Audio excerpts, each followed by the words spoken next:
বন্ধুরা, আশা করি তোমরা সকলেই ভালো আছো। তোমার চ্যানেলে তোমাদের সবাইকে স্বাগতম। তো এর আগে আমরা সংস্কৃত থেকে আরও একটা অংশের সম্পূর্ণ শর্ট কোশ্চেনগুলো শেয়ার করেছি, যেগুলো ভালোভাবে প্র্যাকটিস করলে তোমরা ওখান থেকে প্রশ্ন পাবেই, যেটা হচ্ছে আমাদের গদ্য থেকে, রাজভবন চরিতম থেকে। তো আজ আমরা আমাদের যোগ কর্মসু কৌশলম যেটা রয়েছে ভগবদ্গীতার যে গুরুত্বপূর্ণ অংশ, তো সেখান থেকে আমরা সেরা 50টি প্রশ্ন তোমাদের সামনে শেয়ার করছি এবং আশা রাখছি যে এই প্রশ্নের ভেতরেই তোমরা কিন্তু প্রশ্ন কমন পাবে। তবে প্রশ্নগুলো এমসিকিউ আকারে তোমাদের পরীক্ষাতে আসবে, আমি এসএকিউ আকারে তুলে ধরছি যাতে তোমাদের পড়তে এবং বুঝতে সুবিধা হয়।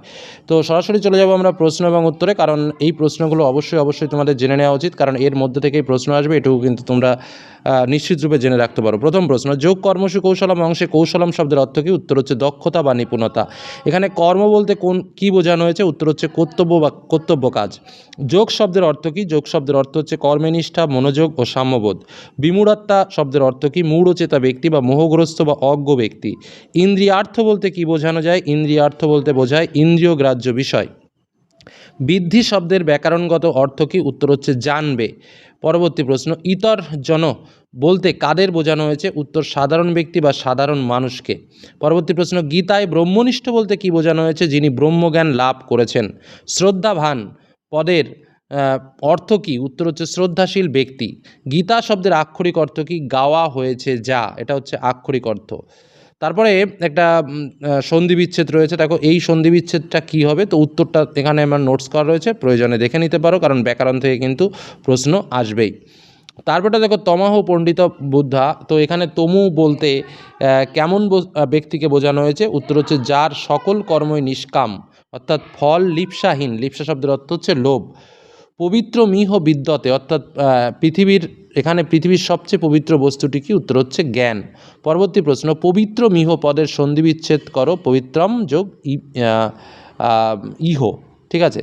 পরবর্তী, পরাং শান্তি মোচিরেনাধিগচ্ছতি, এর সন্ধি বিচ্ছেদ কী হবে? তো শান্তিম যোগ অচিরণ যোগ অধিগচ্ছতি, এগুলো একটু মনে রাখতে হবে। পরবর্তী প্রশ্ন, মানুষের কর্মেন্দ্রিয়ের সংখ্যা কয়টি? উত্তর 5টি। 5টি কর্মেন্দ্রিয় কী কী? বাক, পানি, পায়ু, পদ ও উপস্থ। কর্মের উৎপত্তি কোথা থেকে হয়েছে? উত্তর ব্রহ্ম থেকে। গীতার দর্শনে ব্রহ্ম শব্দের অর্থ কী ধরা হয়েছে? উত্তর বেদ। সাধারণ মানুষ কাকে বা কী অনুসরণ করে চলে? উত্তর শ্রেষ্ঠ ব্যক্তিকে অনুসরণ করে চলে। কেমন ব্যক্তি জ্ঞান লাভ করতে পারেন? উত্তর শ্রদ্ধাশীল, যত্নশীল ও ইন্দ্রিয় সংযমী ব্যক্তি। জ্ঞান লাভের মাধ্যমে মানুষ কী অর্জন করে? উত্তর পরম শান্তি। ভগবদ্গীতার মূল শিক্ষা কী? উত্তর হচ্ছে নিষ্কাম কর্মযোগ। নিষ্কাম কর্ম আসলে কি? ফল লিপ্সাহীন বা ফলের আশা না করে কর্তব্য কর্ম করা। ভগবদ্গীতায় কাকে লোক সংগ্রহার্থ কর্ম করতে বলা হয়েছে? উত্তর শ্রেষ্ঠ ব্যক্তিকে। গীতায় জ্ঞানকে কিসের সঙ্গে তুলনা করা হয়েছে? পৃথিবীর পবিত্রতম বস্তুর সঙ্গে। গীতায় যোগের সঙ্গে প্রধানত কিসের সম্পর্ক দেখানো হয়েছে? উত্তর কর্মের। গীতায় ভক্তির মাহাত্ম্য কিসে প্রকাশ পেয়েছে? উত্তর ভগবানের সঙ্গে একাত্মতা লাভে। ভগবদ্গীতায় জ্ঞান লাভের মূল পদগুলো কী কী? উত্তর শ্রদ্ধা, ভক্তি ও নিয়মিত সাধনা। শ্রীমদ্ ভগবদ্গীতা মূলত কাদের মধ্যে কথোপকথন বা সংলাপ? উত্তর শ্রীকৃষ্ণ ও অর্জুন। ভগবদ্গীতা ধর্মশাস্ত্র না দর্শনশাস্ত্র? উত্তর এটি দুটোই, ধর্ম ও দর্শনশাস্ত্রের মেলবন্ধন। যোগ কর্মসু কৌশলম পাঠ্যাংশটি কোন গ্রন্থের অন্তর্গত? শ্রীমদ্ ভগবদ্গীতা। শ্রীমদ্ ভগবদ্গীতার রচয়িতাকে? মহর্ষি ব্যাসদেব। ভগবদ্গীতা কোন মহাকাব্যের অংশ? মহাভারতের। ভগবদ্গীতা মহাভারতের কোন পর্বে আছে? ভীষ্ম পর্বে। শ্রীমদ্ ভগবদ্গীতার অপর নাম কি? উত্তর সপ্তশতী। শ্রীমদ্ ভগবদ্গীতার নাম সপ্তশতী হওয়ার কারণ কি? কারণ এখানে 700 শ্লোক আছে। শ্রীমদ্ ভগবদ্গীতার মোট শ্লোক সংখ্যা কত? 700টি। শ্রীমদ্ ভগবদ্গীতার মোট অধ্যায়ের সংখ্যা কটি? 18টি।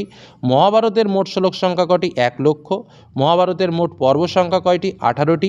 যোগ কর্মসু কৌশলম শ্লোকটি শ্রীমদ্ ভগবদ্গীতার কোন অধ্যায়ে আছে? দ্বিতীয় অধ্যায়ে, অর্থাৎ সাংখ্যযোগ।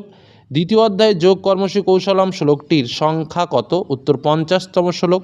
যোগ কর্মসু কৌশলম শ্লোকে যোগ শব্দের অর্থ কী? কর্মে নিষ্ঠা, মনোযোগ ও সাম্যবোধ। ভগবদ্গীতার প্রধান দর্শন বা পদগুলো কী কী? উত্তর কর্মযোগ, জ্ঞানযোগ ও ভক্তিযোগ। অর্জুন কাকে তার গুরু বা পথপ্রদর্শক হিসেবে মেনেছিল? শ্রীকৃষ্ণকে। ভগবদ্গীতাকে কিসের নির্যাস বা সারসংক্ষেপ বলা হয়? উপনিষদ সমূহের সারাংশ। গীতায় শ্রেষ্ঠ ব্যক্তির আচরণকে কেন গুরুত্বপূর্ণ বলা হয়েছে? কারণ সমাজের সাধারণ মানুষ শ্রেষ্ঠ ব্যক্তির আচরণ দেখেই শিক্ষা নেয় ও তা অনুসরণ করে। গীতার মতে নিষ্কাম কর্মের মাধ্যমে মানুষ কী থেকে মুক্তি পায়? উত্তর কর্মবন্ধন এবং সংসারের মোহ থেকে মুক্তি পেয়ে পরম শান্তি লাভ করে। এই হলো আমাদের প্রশ্ন এই চ্যাপ্টার থেকে, অর্থাৎ যোগ কর্মসু কৌশলম। এখান থেকে কিন্তু এই প্রশ্নগুলো একটু দেখে যাও, এই কটা প্রশ্নের মধ্যেই তোমরা কমন পাবে। এর আগে আমরা রাজভবন চরিতম দিয়েছিলাম, সেখানেও আমরা 50টি প্রশ্ন শেয়ার করেছিলাম, যে প্রশ্নগুলো ভালো করে দেখতে পারলে কিন্তু তার বাইরে প্রশ্ন যাবে না, এটুকু বলে রাখতে পারি। আর তার সঙ্গে পাঠ্য বই খুঁটিয়ে পড়লে তো ভালোই, আর ব্যাকরণের পাঠগুলো একটু আলাদা নজরে দেখবে। এটুকু বলে আজকের আলোচনা শেষ করলাম। পরবর্তী ভিডিওর জন্য অপেক্ষা করো, খুব তাড়াতাড়ি পরবর্তী অংশেরও ভিডিও তোমরা পেয়ে যাবে প্রশ্ন উত্তর সহ। ধন্যবাদ।